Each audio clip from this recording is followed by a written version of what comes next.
இயேசு கிறிஸ்துவின் இனிய நாமத்தினாலே அன்பின் நல்வாழ்த்துக்களை தெரிவித்துக் கொள்கிறேன். 1 Minute 1 Verse என்ற நிகழ்ச்சியின் வாயிலாக உங்களை மீண்டும் சந்திப்பதில் பெரும் மகிழ்ச்சி அடைகிறேன்.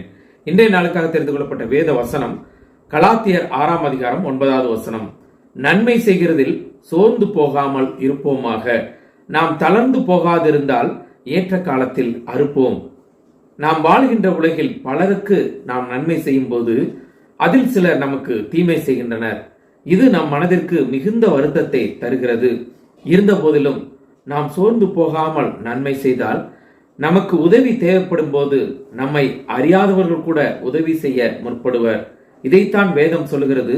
நாம் தளர்ந்து போகாதிருந்தால் ஏற்ற காலத்தில் அறுப்போம், அதாவது அதன் பலனை அடைவோம். நாம் உதவி செய்த பலர் நமக்கு உபத்திரவங்கள் தருவதுண்டு. ஆனாலும் சோர்ந்து போகாமல் நன்மை செய்வோம். நன்றி மறந்த உலகமாய் ஒருவருக்கொருவர் அன்பு தணிந்து போகுவது கடவுளுடைய வருகை சமீபமாய் இருப்பதை உணர்த்துகிறது. மனித நேயம் குறைந்து வருகின்ற உலகில் மனம் தளராமல் நன்மை செய்வோம். மறுமையில் நித்திய ஜீவனை பெற்றுக்கொள்வோம். ஆமேன். God bless you.